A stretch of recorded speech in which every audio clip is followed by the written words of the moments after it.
और यहाँ पर ऐसे ऐसे जुगाड़ ये लोग निकालते हैं ना कि जिसके बारे में हम और आप है ना कभी सोच भी नहीं सकते। वो लाइसेंस देने वाले ऐसा नहीं है कि सिर्फ इंडियंस को ही लाइसेंस दिया जा रहा है, वो लाइसेंस चाइनीज को भी दिया जा रहा है, मैक्सिकन को भी दिया जा रहा है। एक लाइसेंस का टेस्ट पास करने के लिए ना ये लोग $3000 तक का लेते हैं।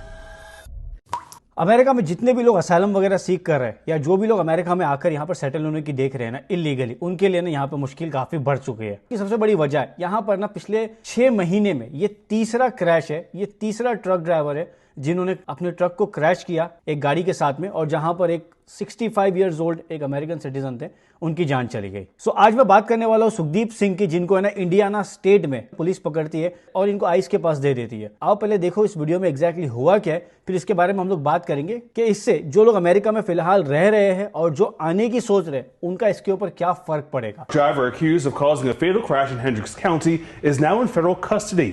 Multiple law enforcement sources confirm he was detained by ICE. CBS 4's Jesse Wells explains what led to that crash and the immigration issues that suspect now faces. Witnesses told investigators the suspect ran a red light here at this intersection and crashed into the victim. Although criminal charges have not yet been filed here in Hendricks County, U.S. Senator Jim Banks, for one, says the suspect should have never been behind the wheel or even in the country. ये जो सुखदीप सिंह है ना, ये red light तोड़कर ये अपनी truck को लेकर आगे जाते हैं और एक बंदे की गाड़ी को ठोक देते, जिनकी उम्र रहती है 65 इयर्स ओल्ड। अब यहाँ पे जिन लोगों ने इस पूरे इंसिडेंट को देखा ना, उन्होंने बताया कि ये बहुत गलत तरीके से इन्होंने सिग्नल तोड़कर आगे बढ़ने की कोशिश की। अभी ना यहाँ पर लोग है ना कई सारे सवाल उठा रहे हैं और ये तक के बोल रहे हैं कि इनको पहली बात इनके पास लाइसेंस होना ही नहीं चाहिए था और इनको एज अ ड्राइवर ये ट्रक चलाने की इजाजत नहीं मिलनी चाहिए थी, क्योंकि 2022 से ये भाई साहब को ऑलमोस्ट 5 बार अलग अलग टाइप की टिकट्स मिली है यहाँ पर ट्रैफिक रूल्स ब्रेक करने की वजह से, और 2022 से अब तक का 5 बार टिकट लेने के बावजूद इन्होंने इतनी बड़ी गलती की। Around noon on Wednesday, here along US 36, witnesses claim the driver of this semi-truck made a fatal mistake and slammed into the side of this white pickup. He went through the intersection and hit the electric plus truck that was driving through. Kate just narrowly missed being hit and quickly ran to check on the victim in the pickup. I think there was a lot of chaos going on. इनकी भी गाड़ी ठोकते ठोकते बची है, ये आगे निकल गया और पीछे वाली जो गाड़ी थी उनको ठोक दिया उन्होंने। And the environment, and I made it my job to be calming to him. Kate recalls trying to comfort 64-year-old Terry Schultz before he died on scene. So I was just telling him that everything was going to be okay no matter what. He was unresponsive, but at some point I think that he definitely took his last breath. The driver of the semi-truck, 24-year-old Sukhdeep Singh, was handcuffed and taken into custody by Indiana State Police. Federal sources confirm the suspect is currently being detained by ICE. Singh is suspected of being in the country illegally since 2018 when he was caught and released at the border during the first Trump administration. A spokesperson for the Department of Homeland Security said this. ये 2018 से America में इन्होंने illegally entry की थी, 2018 से यहाँ पे रह रहे। जब इनको पकड़े थे ना, इनको पकड़ के रिलीज कर दिए थे कंट्री में।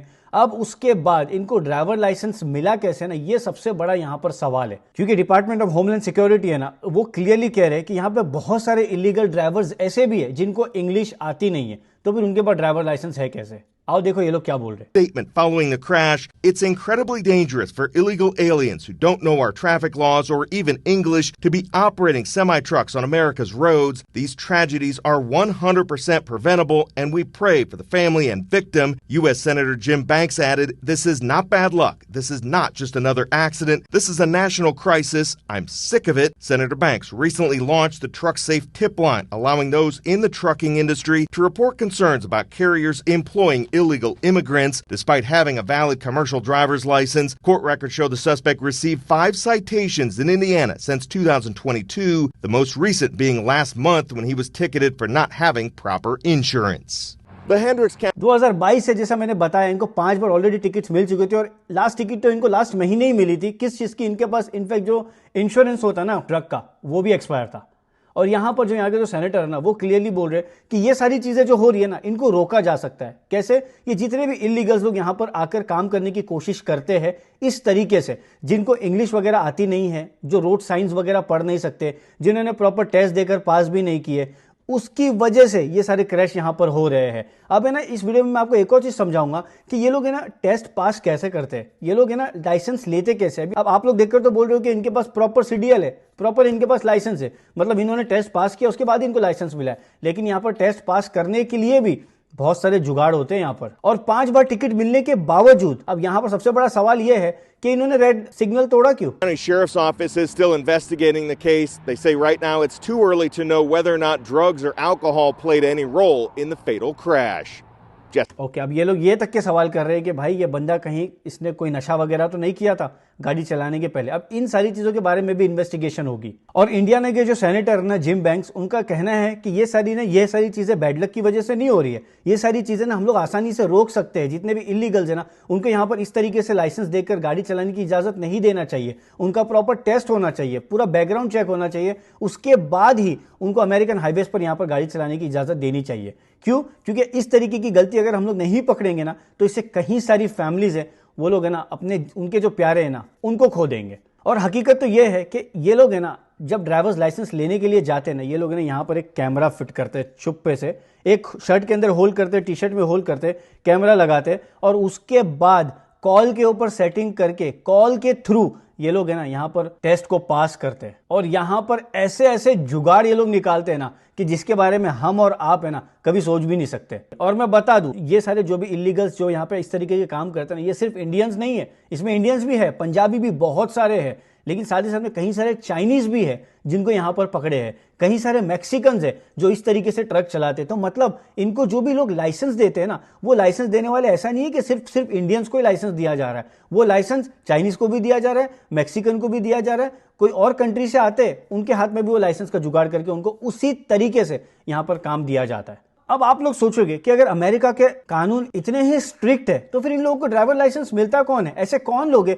जो इनके साथ में बैठकर सेटिंग करते हैं? तो इसमें जो सेटिंग करने वाले लोग हैं ना, जो सेंटर्स होते हैं ना जहां से लाइसेंस वगैरह के टेस्ट वगैरह होते हैं, वहां पर काम करने वाले एम्प्लॉय वो खुद इनके साथ में मिले हुए होते हैं। वो कुछ पैसे कमाने के लिए इनको है ना प्रॉपर तरीके से हेल्प करते हैं टेस्ट को पास करने के लिए। तो अब पहले आप लोग ये वीडियो देखो, ये लॉन्ग आइलैंड का वीडियो है जहां पर पूरी तरीके से बताया गया है कि इनको किस तरीके से मदद की जाती है। Now with this wild story on Long Island, where 3 employees of the Garden City DMV are among 7 people indicted in this elaborate cheating scheme. Prosecutors say they helped applicants skip the required test, and one woman even wore disguises to impersonate test takers.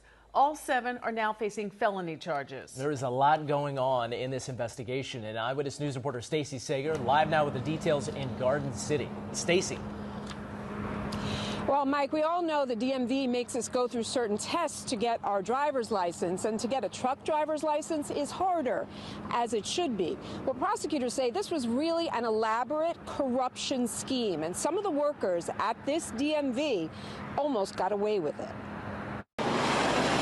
Deciding who gets to operate heavy rigs on our roads and highways is not something the New York Department of Motor Vehicles should take lightly. Bypassing that safeguard is far from a harmless shortcut. It is a dangerous threat to public safety.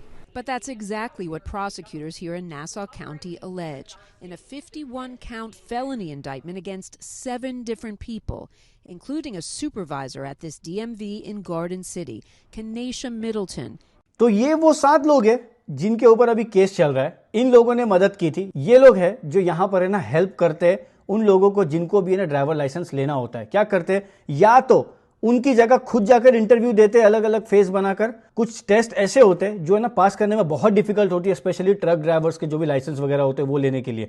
तो वो test वगैरह को ना skip कर देते हैं, बोलते ठीक है हम लोग तेको ऐसा दिखाएंगे तूने पास कर दिया, ठीक है। बिकॉज यहाँ पे जब पूरे ना यहाँ पे चेकिंग होती है कि वो बराबर टर्न ले रहे नहीं ले रहे, सवाल समझ रहे नहीं समझ रहे, इंग्लिश किस तरीके से बोल रहे, इंग्लिश कैसे समझ रहे। ये लोग क्या करते हैं आपस में बात करके सेटिंग करके बोलते चल ठीक है मैं तेको ना पास कर देता हूँ। और इसमें मुझे एक देसी भी यहाँ पर दिख रहा है जिसका नाम है उमेश मोहन, देख रहे हो आप लोग। और साथ ही साथ में सिर्फ ये इन्वॉल्व नहीं है, इनके साथ में और दूसरी कंट्री के लोग, इनफैक्ट यहाँ के अमेरिकन लोग वो भी इसके अंदर आपको यहाँ पर देखने के लिए मिलेंगे। बिकॉज कुछ लोग यहाँ पे ऐसे भी है, जैसे मैं यहाँ पे नाम पढ़ सकते हो, जेमी, कनाइशा, ये लोग है ना प्रॉपर यहाँ के अमेरिकन दिख रहे हैं मुझे, यहाँ पे आए हुए नए लोग नहीं है। And her sister Jamie Middleton allegedly taking at least 10 different permit tests for no-show drivers. You can see Jamie in surveillance pictures wearing different disguises, even fake facial hair, as she posed as a man who would be applying for a commercial driving permit. But she forgot to take off her fake nails. मतलब यकीन हो रहा है आप लोगों को? अब क्या किया इन लोगों ने, एक बंदे ने ना अपने उसको, सपोज अगर मुझे चाहिए ड्राइवर लाइसेंस तो मैं क्या करूंगा, इस डीएमवी में जाके ना रजिस्टर करूंगा कि मैं यहाँ पे अपने जाके टेस्ट वगैरह दूंगा। अब वो बंदे लोग हैं ना टेस्ट देने के लिए जाते नहीं है, टेस्ट कौन देता है? इनफैक्ट यहाँ के जो खुद इंप्लॉइज है ना, वो लोग जाकर टेस्ट देते हैं। नकली दाढ़ी लगा रहे, देख रहे हो आप लोग, ये एक लड़की है, नकली दाढ़ी और इस तरीके के पहन रहे कपड़े ताकि उनका बॉडी वगैरह बराबर समझ में नहीं आए कि कौन है ये। इस तरीके से भी चीटिंग होकर यहाँ पर लोग ड्राइवर लाइसेंस ले रहे हैं। तो अमेरिका में मतलब अभी है ना, पहले एक टाइम होता था कि किसी को ड्राइवर लाइसेंस मिल गया तो लोग बोलते थे यार इसके पास ड्राइवर लाइसेंस है अमेरिका का। अब देख लो, ट्रक ड्राइवर लाइसेंस अगर आपको कोई दिखाता है ना कि देख लो भाई, तो समझ जाओ इस तरीके से भी ड्राइवर लाइसेंस लोग ले रहे हैं, ठीक है। और ट्रक ड्राइवर लाइसेंस लेना बहुत मुश्किल है, उसमें बहुत सारी सेफ्टी का ध्यान रखना पड़ता है। उसके बावजूद ये लोग है ना, इस तरीके से कुछ पैसों के लिए ऐसे लोगों को ड्राइवर लाइसेंस दे देते और वो लोग रोड पे जाकर किसी को मार देते। देखो अभी It's pretty poor. The fingernails kind of gave it away. So did another supervisor who acted as the whistleblower. ये बन के गई है लड़का, लेकिन उसने अपने हाथ के जो नाखून है ना, जो फेक वाले नाखून लगाते, वो निकालने में भूल गई, कैमरे में आ गया। Prosecutors say the defendants charged as much as $3,000 per permit test. 2 of them working these counters so they could wave the phony test taker through. 3 of the drivers who paid the fee ended up with commercial permits, but only 1 passed his road test. James Nurse, who ended up working here at the Town of Hempstead Recycling Center, where he spent over a year and a half driving a truck. A government employee, licensed only through a lie, driving a massive truck through our streets. Back here at the DMV where एक licence का test pass करने के लिए ना ये लोग $3,000 तक का लेते हैं। और ये क्या करते हैं, पूरा ग्रुप बैठकर कर रहा है। 2 लोग काउंटर के पीछे रहेंगे, 2 लोग आएंगे टेस्ट देने के लिए। ये क्या करेंगे, जो भी बातों बातों में जो भी क्वेश्चन आंसर वाले हैं ना स्टेप, उसको स्किप कर देंगे, हाँ बोल के उसको आगे पहुंचा देंगे। और ऐसा ही कर करके इन लोगों ने कई सारे लोगों के टेस्ट ऐसे ही पास करके उनको ऐसे लाइसेंस दे दिए। ऐसे लोग भी जिन्होंने टेस्ट फेल किया था और वो 1.5 साल से ये ट्रक चला रहे। लोग सवाल यही उठा रहे ना कि अगर मेरे घर में अगर किसी को चाहिए रहेगा लाइसेंस तो मैं क्या करूंगा, एक काम करता हूँ, मैं भी कल चला जाता हूँ उठ के और ना जाके दाढ़ी मूछ लगाता हूँ और जाकर ना वहाँ पे इंटरव्यू दे के पास हो जाता हूँ। अगर इतना ही आसान है तो हमें भी बोल दो, हमें भी इजाजत दो ये सब करने की। अब इससे हुआ क्या, कुछ अंदर के लोग मिले हुए थे और उन्होंने पूरा काम खराब कर दिया। और इस तरीके से गलत लोगों के हाथ में लाइसेंस जा रहा है और वो लोग जाकर रोड पर गाड़ियां क्रैश कर रहे हैं और कहीं सारे एक्सीडेंट्स हो रहे हैं। कई सारे लोगों के जो इनोसेंट फैमिलीज है वो लोग मारे गए। क्या ये सही बात है? आप मुझे बताएं। और ये तो खाली ये एक के समझ में आया लॉन्ग आइलैंड का, ऐसा अमेरिका के कहीं स्टेट में हो रहा है। मतलब सिर्फ ये एक स्टेट नहीं है, कहीं अलग अलग स्टेट में अलग अलग तरीके से हो रहा है। ये तो एक सामने आया है। ऐसे भी है कि लोग यहाँ पे कैमरा लगाकर जा रहे हैं, हेडफोन लगाकर जा रहे हैं और जाकर वो लोग टेस्ट पास करके आ रहे हैं। किसने सोचा था कि मतलब अमेरिका में ये सारी चीजें भी देखने के लिए मिलेगी। अब अगर ये सामने आता नहीं, आप लोगों को भी इसके बारे में पता नहीं चलता, मुझे भी नहीं पता चलता, मैं भी आप लोगों को इसके बारे में आज ये सारी चीजें नहीं बता रहा होता। और आप लोग देख लिए, ये यहाँ पर ना बहुत बड़ा ग्रुप है जो ये सारी चीजें चलाता है। ये 1 से 2 आदमी का काम नहीं है, इसके अंदर सब मिले हुए, सबको पैसे कमाना है, सबको अपनी जेब भरनी है और सबको इस करप्शन का हिस्सा बनना है और लोगों के साथ में इस तरीके से गलत करना है। इसीलिए यहाँ पर ना सवाल उठाए जा रहे हैं यहाँ पे इमिग्रेशन के कानून को लेकर। और जितने भी लोग यहाँ पे अपने इमिग्रेशन प्रोसेस से गुजर रहे हैं ना, उनको इन सारी चीजों का सामना करना पड़ रहा है। जो लोग जेन्युइनली यहाँ पर लाइसेंस लेना भी चाहते हैं टेस्ट देकर, अब उनके ऊपर भी 10 एक्स्ट्रा सवाल होंगे। शेयर करो इसे अपने दोस्त यारों में, बताओ अमेरिका में भी यहाँ पर करप्शन लोग कर रहे हैं। ऐसे ऑफिसेज में बैठकर ड्राइवर्स लाइसेंस के लिए लोग है ना पैसे लेकर ये तक के काम कर रहे हैं। तो अब ये जो सुखदीप जी है ना, अब ये सुखदीप को यहाँ से डिपोर्ट कर देंगे ये लोग, क्योंकि ये है इलीगल यहाँ पर। अब इनको डिपोर्ट करके भेज देंगे इंडिया। और जितने भी लोगों को ड्राइवर लाइसेंस मिला है ना यहाँ पर, उनके साथ में भी बिल्कुल यही होगा, जिन्होंने भी गलत तरीके से यहाँ पे लाइसेंस लिए है। और अब तक सुखदीप के ऊपर है ना कोई क्रिमिनल चार्जेस अभी तक लगे नहीं है, बिकॉज अभी ये लोग पहले इन्वेस्टिगेट करेंगे। अभी तो फिलहाल इनको आइस के पास दे दिए, लेकिन इसके ऊपर इन्वेस्टिगेट करेंगे कि एग्जैक्टली हुआ क्या और इनके ऊपर क्या चार्जेस लगना चाहिए और क्या इनको डायरेक्टली यहाँ से डिपोर्ट करके इंडिया भेज देना चाहिए। अब ये लोग यहाँ पर डिसाइड करेंगे।